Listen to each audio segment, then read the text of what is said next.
Ақын болу оңай дейсің бе қарағым, аузында болу сыздаған әрбір жараның деген еді кезінде төлеген ақын. Десек те кез келген ақын жазушылардың өз жолы, өзінің ұстанған бағыты, өз тақырыбы болады. Оның үстінде қолына шындап қалам ұстаған азаматтардың кез келгені бірін-бірі қайталауы да, қайта жазуы да мүмкін емес, әрине егерде көшіріп алмаса.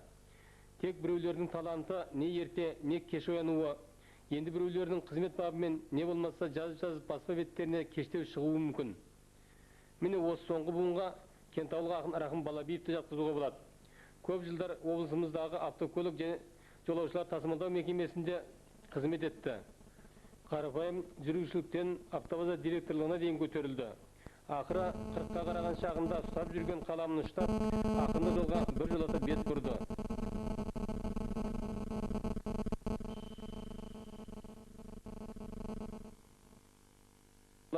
Кентауым керімсалым, жел қайық, төскейсаз, жан шуағым, жүректерге жол іздеу өлеңдер жинағымен Саңғылдар атты шежірелік шығармалар жарық көрді. Талай-талай телефильмдер түсірілді. Жуырда Түркістан қаласында халықаралық Қазақ-Түрік университетінің мәдениет сарайында студент жастармен ән жыр шығармашылық кеші болып өтті. Кешті университеттің мәдениет істерін басқарушысы, Қазақстан жастар одағы сыйлығының иегері әнші сазгер Сауран Елеуов жүргізіп отырды. Қаратау қашанда таланттарға кен болмаған аймақ. Сол Кентау аймағында болған атақты өнер ақындары көш басында далада сіздерге биіктен көрген кешеге қатысқан жерлерін сыншы Әшірбек Сығаев Қазақстанға еңбек қайраткер мемлекет сыйлықтың иегері. Одан қала берсе Қазақстанның халық артисі Қазақстан Қырғызстанға еңбек сіңірген өнер қайраткері Райымбек Сейтметов ағамыз сол жерде болса. Оның беті Қазақстанға еңбек сіңірген сазгер әншіміз Сейітлі Бәйтерек сол жерде болса. Ал енді одан бері қойғанда баяғы СРО-ның әйтпесе Қазақстанның халық артисі аталған Асанәлі Әшім әрі актер, әрі режиссер ағамыз сол жерде болса. Жақсы керемет уақытта той жүрген әні қалай жерге қараған Досым Сүлейевтердің өзі сол Кентау қаласынан шығып жатса, осының өзі үлкен айғақтың бірі. Ал соның алдында ойлы жаз өлең менің сырласымдай, сырлассам да құмарым жүр басылмай, айтып кеткен ақында арман бар ма, жүрегім түбіне кір жасырмай. Мұқағали ағамыз осылай жырласа, ал енді бір сөзбен айтқанда біздің рахам сол өлкені, отырсаң осыда сарғайып, мұратқа қалай жетесің, тәуекел түбі желғайып, өтерсің деп кетерсің деп, ағамыз осындай өлең жолдарымен өзінің өткен өмір жолдарын осылайша мақтаса. Ал енді өзінің жолда келетін, ешкімге де залалым жоқ, пендемін, кім біледі бар ма жоқ па, мендемін. Не десеңдер өзіңдер ағайын, арым қаза, жалғыз ғана сенгенім деген сөздердің өзіне өмірдің өмір жолындағы бір бейнесі еді. Олай болатын болса, сол топырақтың азаматын алғашқы әнін сіздерге ақын бастамай тұрып, сол осы кешке қонақ болып келген сазгер, өзі әнші, уағында жұлдызым әнмен жарқырап, қазақтың топырағына шыққан Сапарады ағамызды жан шуағым әніміздің ортаға шақырсақ деп тұрмыз. Бір күні бір журналдарды ақтарып отырдым, бір керемет өлең бар. Отырдым да, жаңағы авторына қарамаппын. Сөйледі ән шығардым. Авторын іздейді. Сөйттім, авторы Рахым Балабиев. Ал енді кім қайсың тұр? Рахым Балабиев. Әнім Абдул Аймақ деген ақын жігіт бар, осы ақындардың облыс бастығы. Соны звондадым. Рахым Балабиев деген ақын қайдан? Қайдан табылды? Кентауда осындай телефон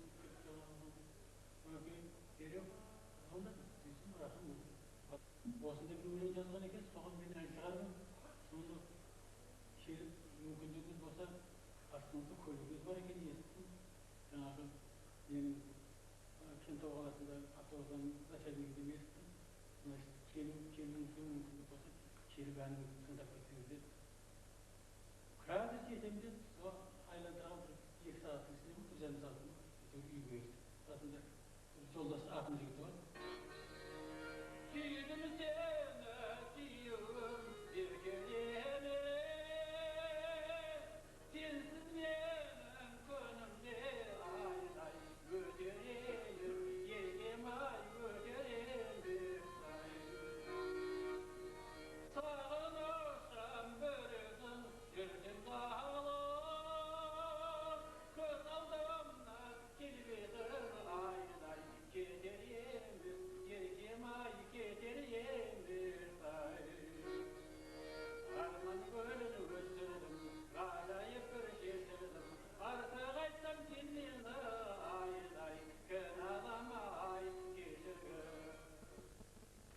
Ырекең өлең жаза жүріп, қоғамдық жұмыстарды да қоса атқаруға уақыт табады.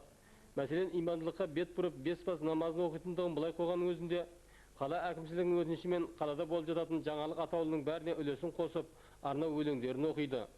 Атап айтсақ, Кентау қаласының 45 жылдығы, келіп кететіп жататын меймандар, қарттар үйі мен көмек балалар үйлеріндегі мерекелер, тәуелсіздіктің мемориалында да ел азаматтарының есімдері көшелер мен мектептерге беріліп жатса да, Рахым Балабиев ағамыз ел арасында, ел ортасында белсене атсалысады. Ақын жазушылармен де ара қатынасын үзбейді. Мәселен, кезінде Седлі Бәйтерековпен тығыз байланыста болған болса, қазіргі кездегі Бекжігіт Сердали, Сапарәлі Сүгірәлиев, Өмірзақ, тағы басқа да сазгерлерменен тығыз байланыста. Мәселен, бүгін кештің өзінде де көпшіліктің сұрақтарына өз жауап берген болса, студент жастар өлеңдерінен үзінділер оқыды. Жанымнан қартаймашы асыл анам, жүрсен жүзім жатсын басың аман, көтеріп қиындықтың бар салмағын, кездерің аз болмады ау жасымаған. Үйренген тазалыққа, ғажайыпқа, жырдастан сендер жайлы жазайық та, беттерің әжімденіп шаша барып, қатарың бара жатыр азайып та. Аналық мейірімің теңіздейін, өмірім өзіңменен егіздейін, қыдырып жырап кетсең аз ғана күн, жананам, сағынам, сені іздейін. Білсе де, түсінсе де парыз дәркім, зулаған оқ сияқты дәріз дәркім, сен өлсең, дұғам менің үзілмейді, ол үшін борыштым, қарыздармын.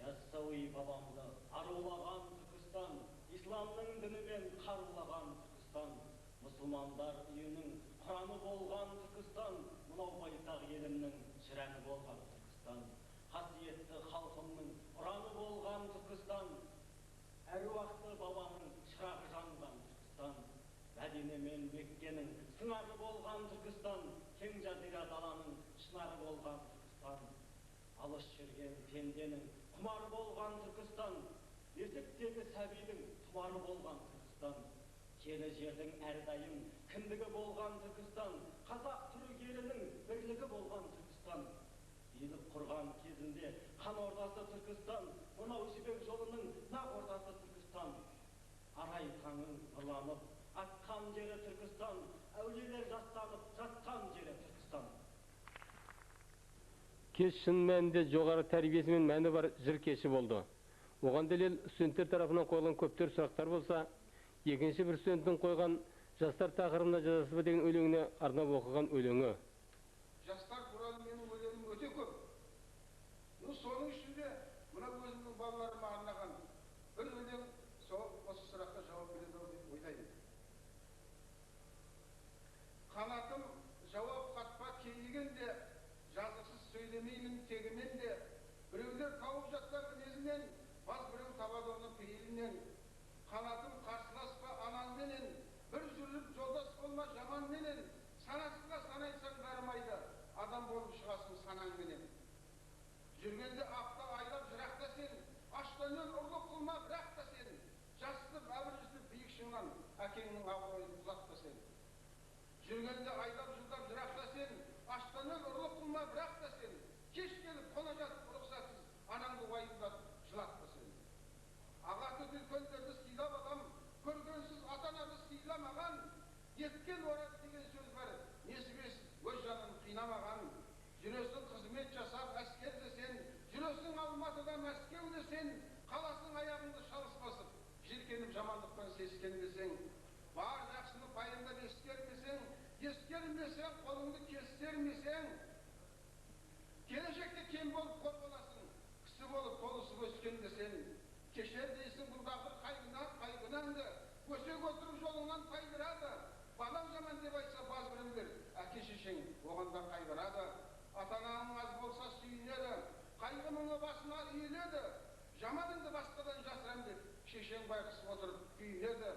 Жарқылдасаң жарқылдап отың өшпей, тірлік жаса әйтеуір өкінбестей, даналық мұрағанды сен дартыңа, қалады сонда сенің адың өшпей. Иә, өмірін өлеңмен өрнектеген ақын Рахым Балабиевтің жыр кешінде достары мен жолдастары естелік айтып, ағайын туыстары құрмет көрсетіп сый-сияпаттар жасады. Кентау Түркістан қаласының әкімшілігі тарапынан да алғыс хаттар мен шапан жабылып, бас киімдер кигізілді. студенттердің өтініштері бойынша қолтаңбаларын қалдырып, баянға қосылып, әнде шырқады. Сонау Шымкенттен келген запастағы полковник ағасы мен сазгер Сапарәлі Сүгірәлиев ағамызға да өз атынан шапан жауып сый құрмет жасады. Осындай кештен соң азғана сұхбатқа тартқан едік. Үлкен шығармашылық кешті ұйымдастырып отқан біріншіден мынау Қазақ Түрік университетінің ұжымына, соның ректоратына, басшыларына үлкен алғыс, шексіз сезімді білдіремін. Енді осы студент жастар да осы мен сияқты ақын болып, халқына жақын болып, өнер биігінен көрініп, аңсаған армандарына жетіп, өмірден өз орнын таба берулеріне тілектеспін. Мінекей осы егемендігіміз құтты болсын, көк байрағымыз желбірей берсін, елімізде тыныштық болсын, жастарымыз, қарияларымыз, аналарымыз, қыздарымыз бәрі аман есен ортамызда жүре берсін. Рефең туралы басқа да кісілердің ойын талап көрелік. Мәселен, 5 бірдей тастанды баланы өсіріп, тәрбиелеп отырған Ысқақ Жұмашев зейнеткер ағаны тыңлайық. Сонау 65 жылдан бері мен қарай танимын. Газет беттерінде, журнал беттерінде бұл кісінің өлеңдері жиі шығып жүреді. Өзіміз оны сүйіп оқимыз. Үй ішімізбенен әрбір кітаптар шыққан сайын бізге сыйға тартады. Семьясында, отбасында бірнеше балалар тәрбиелеп шығарған. Балаларының бәрі білімді. Қазір Қазақ мемлекетінің әр саласында қызмет істеп жүрген жандар. Қазақстан Жастар одағы сыйлығының лауреаты Бекжігіт Сердәлі. Жалпы елдің ішінде өнерлі адамдар көп, ақын адамдар көп. Солардың ішіндегі ерекше бір танылып, ел ішінде тұлғаланып көрінетін дара өнерпаздар болады. Ал енді Рахым ағамыз бүгін кеш өткізіп жатқан сондай бір ерекше өзінің талантымен танылған ақындардың бірі деп есептейміз. Бүгінгі кеш біздің осы университетте өтіп жатқандықтан студенттерге өте бір үлкен тәрбиелік мәні болды. Олай дейтініміз, ақынның көп өлеңдері тікелей ел ішінен қайнап шыққан, түрлі тіршілік илеуінен шыққан тақырыптарға құрылған. Сондықтан бүгінгі студент жастарға оның өлеңдерінің айрықша әсер етіп жатуы содан. Кейбір ақындар жаңағы күшеніп жазатын ақындарымыз бар. Бір белгілі бір тақырыпты қуалап, өте бір қасаң тақырыптарды қуалап жазатын ақындар бар. Рахым ағамыз ондай емес. Ол тікелей жастардың жүрегін жұлып алып жазатын сондай бір ерекше өлеңмен танылады. Сондықтан ақынға алдағы кезде үлкен шығармашылық табыс тілейміз. Қаламдастарына қосыла отырып, біз де әріптесімізге алдағы уақытта шығармашылық табыстар тілейміз.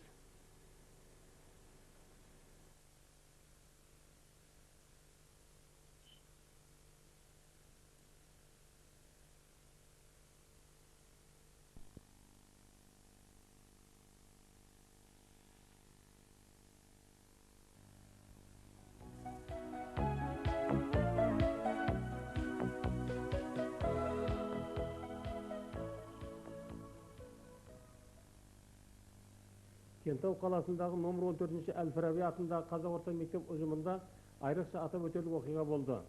Ол Қазақстан Жазушылар одағының мүшесі, Кентау қаласының құрметті азаматы, бірнеше жыр байқауларының жеңімпазы, Түркістан қаласында өткен республикалық батагөй аталар жарысының бірінші орын жеңімпазы, Төскей саз, Кентауым керім салым, жүректерге жол іздеу, жан шуағым, жан сыры, жел қайық сияқты 4 ұжымдық, 6 жеке жыр кітаптарының авторы ақын Рахым Балабиевтің есімін 4-ші Б сыныпқа беру жөніндегі жиын болатын.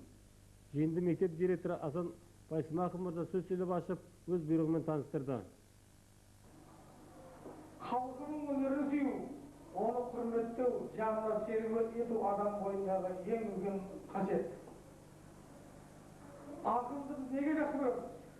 Ақын өйткені біздің көрмегеніміз көріп қояды, сезбегеніміз сезіп қояды. Білмегеніміз бізден бұрын біліп қояды. Ақын ойшыларға ой салады.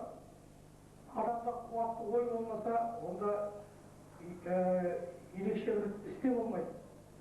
Ал енді ақылын табылмай жүргендерге ағытпаға жол сілтейді. Мынау біз бүгін қаламыздың құрметті азаматы, республикамызға танымал бірнеше жыр жинақтарының авторы, Қазақстан Жазушылар одағының мүшесі, өзіміздің сүйікті референдум комитетін ашып отырмыз. Біздің мектебімізге жанымыздан ақша берілсе, бұған сіздің де ақша керек.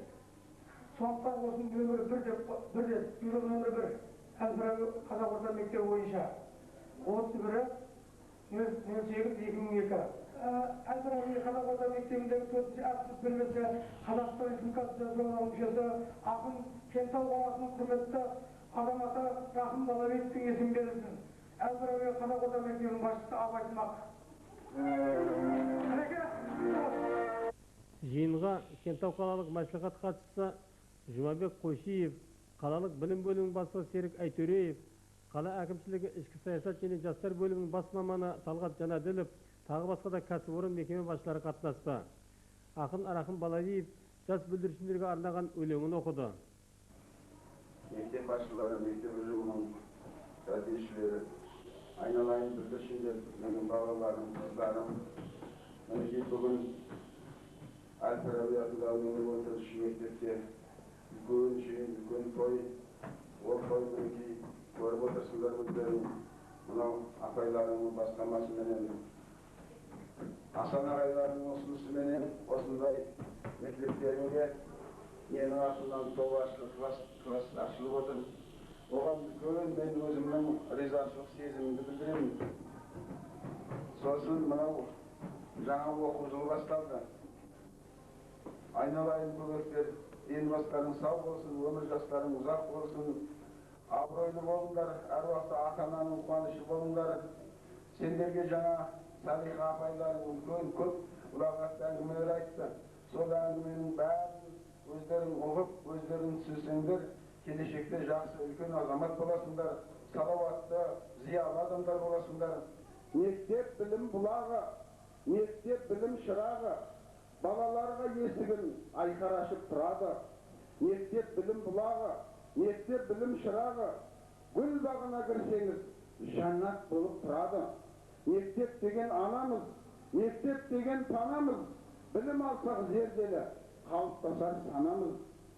Ұғынсаңыз балалар, мектеп білім айнасы, өздеріңе молшылық тигізетін пайдасы. Әдетте ақын жазушыларға, ғылым мен мәдениеттің үздік қызметкерлеріне мекеменің есімін беру, не болмаса белгі беру кезінде алдымен сол мекеменің өзі тапты. Кентау қаласындағы номер 14-ші Әл-Фараби қазақ орта мектебінің ұжымы дәл осындай ұжым. Жаз айларында демеушілердің және өздерінің күшімен мектепті салиқалы түрде жөндеуден өткерді.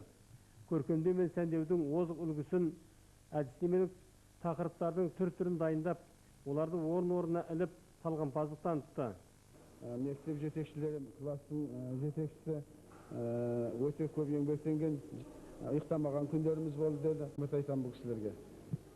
Ұжымымыз 2001-2002 оқу жылында қала мектептерінің арасындағы рейтинг бойынша 2-ші орын алды. Қалалық спорттық жарыстар спартакиадасы бойынша 1-ші орын алдық. Биыл біздің мектебімізде өзі 42 класс сынып бөлмесі бар. Соның 42 сынып бөлмесінің 27-сіне күрделі жөндеуден өтіп, линейка төселіп, барлық сыныптар 42 класс талапқа сай жабдықталды. Оған жобамен 2,5 миллион теңгедей ақша кетті. Оған біздің ата-аналарымыз, мұғалімдеріміз және демеушілеріміз үлкен көмек көрсетті. Сондай-ақ бүкіл екінші қабаттағы қабатымыздың бәрі талапқа сай жабдықталып, спорт залдарымыз, актив залдарымыздың бәрі талапқа сай жабдықталды. Биыл біздің мектебімізде 1500 оқушы бітірді. Ол 1500 оқушымыздың 284-і үздік, 630 оқушымыз екпінді болып бітірді. Жалпы оқу сапасы бізде 48%-дан жоғары көрсетті отыр. Оқушыларымыз бар, алтын белгіге үміткер 4 оқушымыз бар. Ал енді үздік аттестатқа бітіреді деп үміттенеміз 11 оқушыны. Міне осындай қарбалас жұмыстардың арасында ақын ағаларының да есімдерін естен шығармас. Екінші жағынан алғанда шынын айта кетуге міндеттіміз. Есімі сыныпқа беріліп, мақтау марапаттау болып жатқанда және мұражай ашылып жатқанда қай кісі болса да қарап қалмайды. Арақаң да мектепке өз қолынан келген көмегін көрсетті. Келіп жөндеу жұмыстарына қатысты. Қаржылай да, заттай да көмек қолын созды. Жалпы сыныпқа есім берудегі мақсаттың өзі осы. Есімі беріліп жатқан кісі өзі көмектесе ме, демеуші таба ма, әйтеуір сол сыныпқа және қабатындағы ашылып жатқан мұражайға жөндеу жұмыстарымен көмектесуі қажет. Оның үстіне өзінің қолда бар жәдігерлері мен мұражайдың толықтырылуына да атсалысады. Арамызда жүрген жақсы адамды ата-аналарыменен, оқушылармен таныстыру мақсатыменен Рахым атам мақтаным атты тәрбие сағатын өткізген болатынмын. Бұл наурыз айының 2-сі болатын.